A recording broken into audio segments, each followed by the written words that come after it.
Hey everyone, how's it going? It's Larry with Diecast by Larry. We're here today to do something a little bit different than the videos I've been recently posting. We're going to be doing a how to ship diecast and collectible video today. I'm always asked how I ship my stuff because I'm always sending stuff out, and I've had a great success rate on things getting to the destination as intended. So, today we're going to go over what you're going to need, how you're going to do it, some required material, some optional material. So here we go. First thing that you're going to need from your required pieces of material is going to be a proper size box. So what I mean by that, you're going to want the box to have enough room to fit packaging material below the vehicle, on top of the vehicle or collectible, and on the sides, so that it's not resting on the side of your shipping box. That's where I see the most damage happening, things squeezed into the box all the way on the bottom. And that's where, when your carrier is moving stuff around and, putting it on the truck, taking it off the truck, throwing it in bins, stuff like that. That's where you're getting the most damage, in my opinion, by having too small of a box. So I usually go by 3 box sizes that I recommend. I get 13 by 10 by 8, 13 by 10 by 5, and 10 by 7 by 5. Of course, if I'm shipping, multiple items, I may need a bigger box, but those are my 3 standard size boxes that I get, from, a small Hot Wheel in the 10 by 7 by 5 to a larger 124 scale car like this M2 that we're about to package up, which I use the 13 by 10 by 8. So that's the first thing that you're going to need that's required, is going to be a box. You're also going to need bubble wrap to package the product properly. You're going to need packing material to cushion the item from, like I said, rubbing up against the side of the box. I use Scotch tape to tape up the bubble wrap, packing tape to tape up the box, and you may need scissors to cut your tape or bubble wrap or something like that. So those are going to be your main requirements to ship something properly. You also have things that are optional. If you're going to be printing labels from home and dropping them off at the mail, the post office, which I do recommend because it is cheaper for you and your person that you're sending the item to. But not everybody has the means for those supplies, so you might just drop it off at the post office. So that's why it's not required. But to do so, you'll need a proper weighing scale. You'll need a printer, you'll need ink, you'll need paper, and of course, a computer or tablet or something like that. There are different websites that you could use to print these labels. I personally use Pirate Ship Shipping, and PayPal Shipping. I use PayPal Shipping when I need to put insurance on an item more than $100 because it's not a third-party insurance like Pirate Ship has. So those are going to be the supplies you need. Let's get started so we can see the process of how I actually do this. So I'm going to put this off to the side so we have more room on the desk. I'll put this beautiful M2 124 Challenger case to the side. This is actually what I pulled out of the sealed Walmart case from one of my last videos. I knew a buddy of mine needed it, so we're going to send it to him. All right, I already know from experience how much bubble wrap I need, so I saved some space with that. But, first thing you're going to want to do here is tape up your box. I H-tape it. So I put a piece of tape across the regular recess of the box, and then I also take some tape and I put it on the edges. By doing the H-tape and putting the tape on the edges, there's less of a chance for the box to pop open, for anybody to peek inside of it, anything like that. So we'll tape the box up real nice. And there you have it. You have your H-tape on the regular recess and on the sides. So we'll flap these out and put that to the side for now. Again, I knew what kind of bubble wrap I needed for this, so I pre-cut it. But you want to make sure that it's going to cover the whole car, right? So with a larger scale car like this, you know, you see that this bubble wrap is not going to tape the side. It's not going to cover the sides. So what I do is I will first line it up a little bit, get it to where you want it so that it covers everything on the front and the back.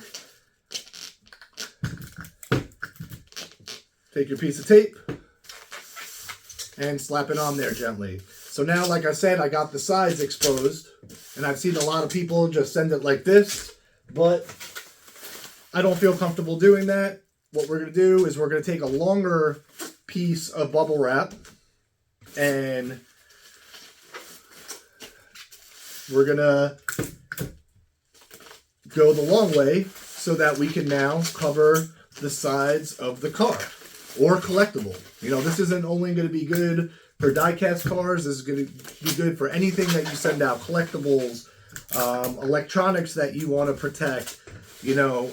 So this is a great how-to ship video for pretty much anything you want to ship. You know, you just want to do it smart. And again, you want the person that you're selling, trading to, gifting to get the car or collectible as you initially pictured and showed them. All right, so there we go. We packaged it the short way by going around, and then we packaged it the long way by going around that way. So now we have plenty of bubble wrap on here, as long as you're going to cushion your box right. So you have plenty of bubble wrap on here that protects every edge of the car, right? So there we go. Now, first thing you're going to want to do, again, this is, I oversized my boxes on purpose, like I said. This is a 13 by 10 by 8. That's what I send all my 1/24 scales out, because this way I have enough cushion on the bottom and the top and the sides to make sure it's not banging around in transit. So you can put a piece of cardboard under there if you have some extra cardboard and it's a more expensive car, stuff like that. I don't have an extra piece of cardboard, but that's what I typically do if, you know, I'm sending out like a $300 item or something like that, just for extra packing. But what I use is I save my plastic bags for when I go shopping, and I kind of recycle them and use them to ship product out. And I hope the people that get my cars do the same and use it to ship their product out. I don't use them if they're dirty or wet or anything like that, so it doesn't transfer to the car.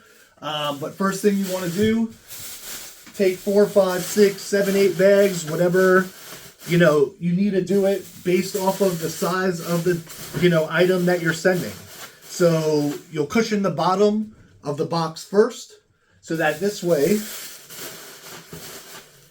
when you're putting your item in, it's not on the bottom of the box, okay? So this way, if somebody is, you know, one of the post office personnel is transferring it and they drop it on the floor, it's not directly hitting the car. You got that cushion in there. So that's first off.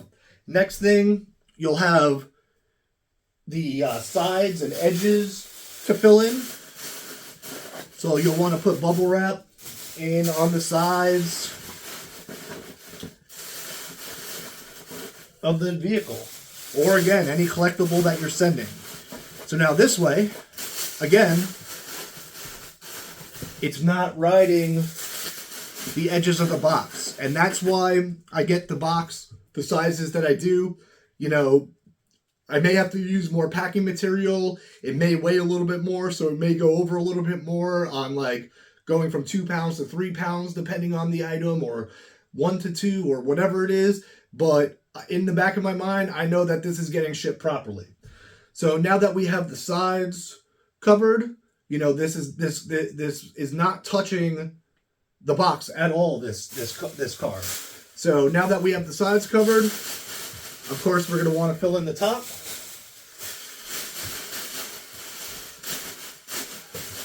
Boom. And again, if you have some extra cardboard, or if the car is kind of closer to the top than you wanted to, and you don't want somebody digging the knife into it, you know, put another little strip of cardboard up there. But I feel comfortable with this car. There's plenty of cushioning in there. You know, you don't have to use plastic shopping bags. People use packing paper, those peanut stuff like that. This is just what's worked out for me the best. And it's also no cost to me because I'm just recycling bags that I got from grocery shopping. Then again, you're going to want to tape the top of the box. You're going to want to tape the top of the box the same way. Slap a piece of tape across. And then you're going to want to do your quote-unquote H-tape on the edges. And boom. There you have it. It doesn't take a lot to get the item out right. Like I said, the most important thing is box size and having that cushioning between the item that you're sending, whether it's a diecast collectible, electronic, a glass bowl, whatever you're sending out there. To have it protected the right way, you're going to want a little bit of an oversized box.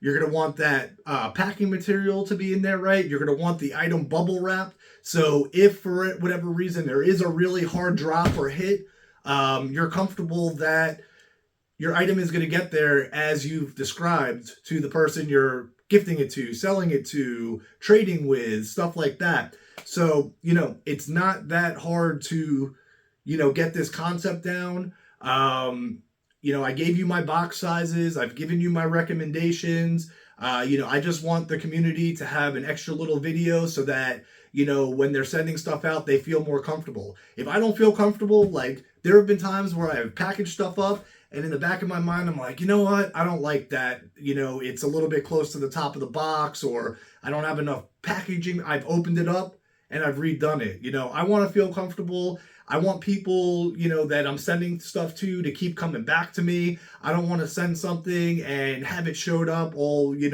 dented and scratched, or, the car loose in the package. All that stuff has happened to me. At this point in the game, I've been collecting since 2016. If I go to the mailbox, I'll already know when I pull out the box if it's too small, and I'm like prepared to know that there's damage already. So, hope this was helpful for everybody. If you have any questions about it, please shoot me a comment. I've been trying to answer all the comments that are coming through, or respond to all the comments that are coming through. But, that's all it takes here. We got a very secure box. I'm going to go print a label now and slap it on it. Everybody, hope this was helpful. Hope you can take some tips out of this and, transfer it to how you do things.